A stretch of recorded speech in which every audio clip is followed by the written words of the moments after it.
Om Swastiastu. Perkenalkan, saya Ibu Deswardike, calon guru penggerak Angkatan 8 Kabupaten Kelungkung. Di sini saya akan membahas jurnal refleksi 2 mingguan modul 1.1. Dalam jurnal refleksi ini, saya menggunakan 4F, yaitu fact, feelings, findings, dan future. Nah, F yang pertama atau fact atau peristiwa. Jadi selama 2 minggu kemarin peristiwa yang saya alami, yang pertama itu tanggal 10 Mei 2023, yaitu pembukaan PGP oleh Mendikbudristek yang diwakili oleh Ditjen GTK Profesor Dr. Nunuk Syriani MPD via Vicon. Yang kedua, yaitu 11 Mei 2023. Pengenalan LMS oleh BGP Provinsi Bali serta melakukan simulasi dan pretest di LMS. Yang ketiga, tanggal 13 Mei 2023, yaitu Lokakarya 0 atau O di SD Negeri Dawan Kelot yang dimulai dari jam 9 sampai pukul 16 WITA. Di dalam Lokakarya ini kita dikenalkan kegiatan-kegiatan yang akan kita laksanakan selama pendidikan guru penggerak serta mengundang kepala sekolah dan pengawas sekolah untuk mengetahui dan sepemahaman atau sepemikiran kegiatan-kegiatan pendidikan guru penggerak. Nah, yang keempat, yaitu tanggal 15 Mei 2023, perkenalan bersama fasilitator melalui Vicon dan mulai mempelajari modul mulai dari diri serta eksplorasi konsep atau dengan materi refleksi filosofi pemikiran Ki Hajar Dewantara secara mandiri di LMS. Nah, peristiwa kelima yaitu tanggal 16 Mei 2023, kegiatan eksplorasi konsep dengan berdiskusi melalui Vicon bersama rekan CGP Angkatan 8 di kelas 01 dengan fasilitator Bapak Iwayan Putra. Itu dengan materi kegiatan refleksi kritis pemikiran Ki Hajar Dewantara.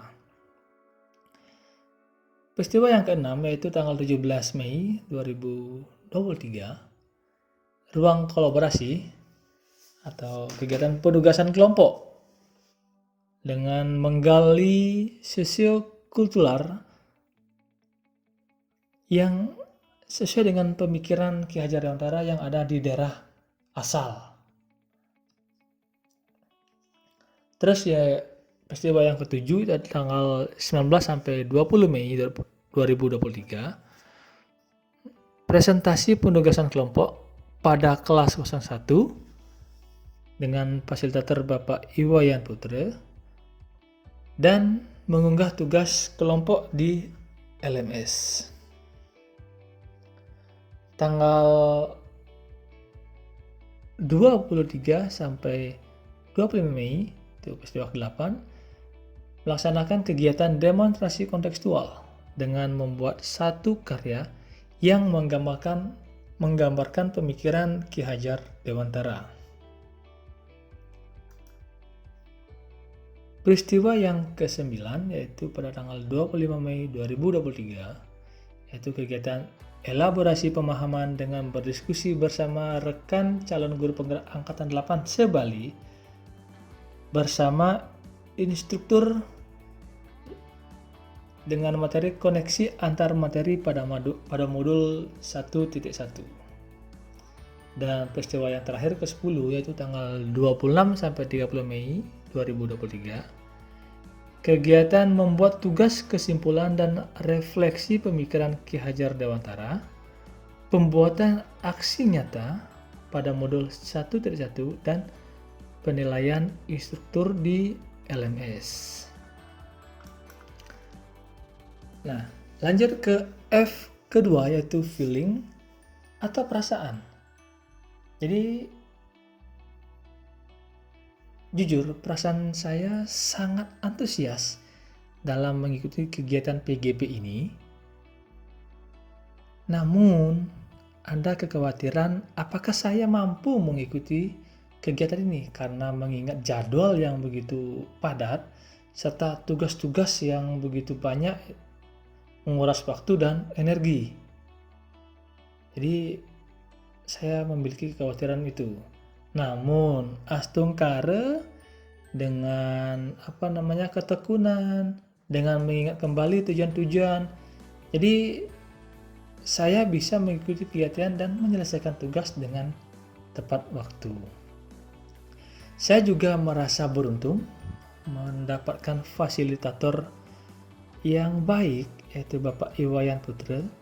Beliau selalu mengingatkan kami kegiatan serta tugas yang kami harus buat sehingga kami siap dan bisa menyelesaikan tugas-tugas tersebut dengan lebih awal.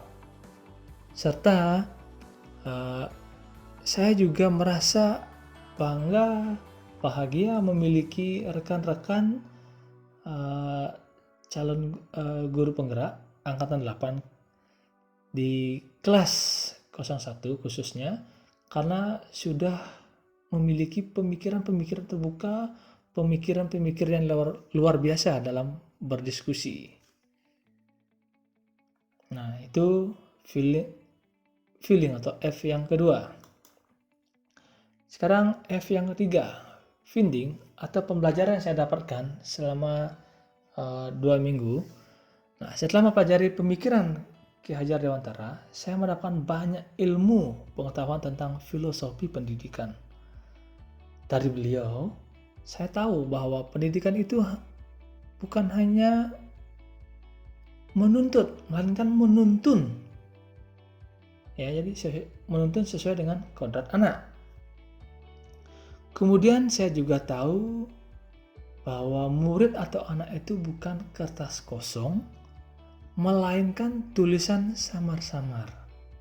Nah, pendidik bertugas menebalkan tulisan samar-samar tersebut.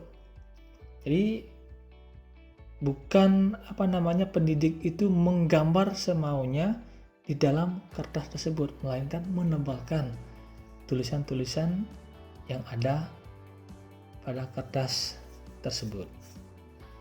Nah, saya juga tahu pendidik itu ibarat petani. Jadi ketika kita menanam padi, bagaimana biar padi tersebut unggul, jadi kita harus memupuk, merawatnya.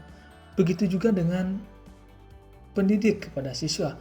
Kita harus merawat, kita harus memberikan ilmu-ilmu yang memang bisa untuk membuat anak kita menjadi unggul begitu. Nah, dari beliau saya juga tahu pendidikan itu harus memperhatikan kodrat alam dan kodrat zaman. Jadi sesuai dengan sosiokultural di daerah tersebut serta kodrat zamannya. Jadi kita tidak bisa menyamakan zaman sekarang dengan zamannya kita. Jadi karena perkembangan teknologi yang begitu pesat dari setiap zaman ke zaman berikutnya.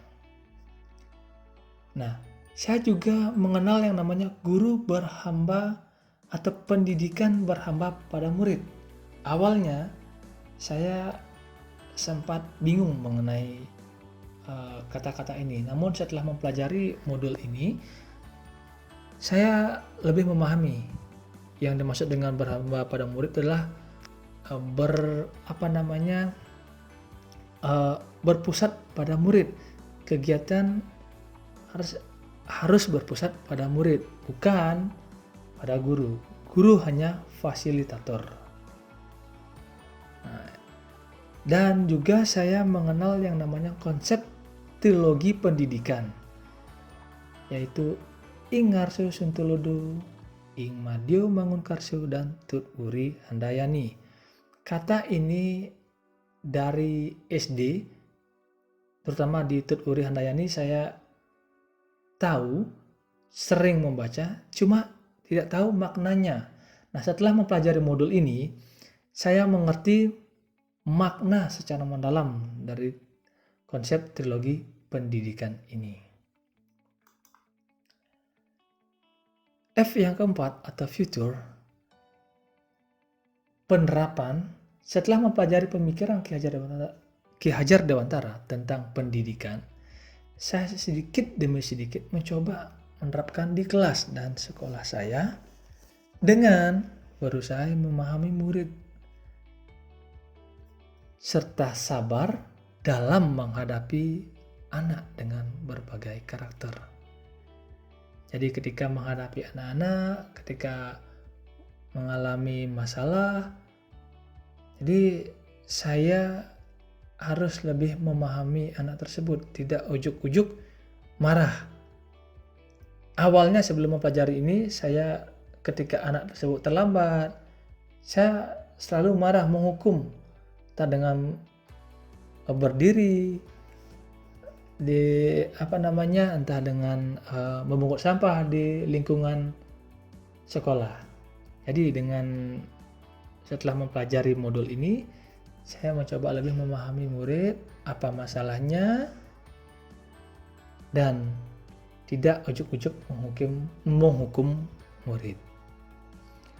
Serta menerapkan pembelajaran yang tidak menuntut, melainkan menuntun, sehingga murid lebih terarah dalam belajar dan menyenangkan dalam proses pembelajaran. Demikian yang saya dapat sampaikan. Saya tutup dengan Brahma Santi, Om Santi Santi Santi Om. Terima kasih.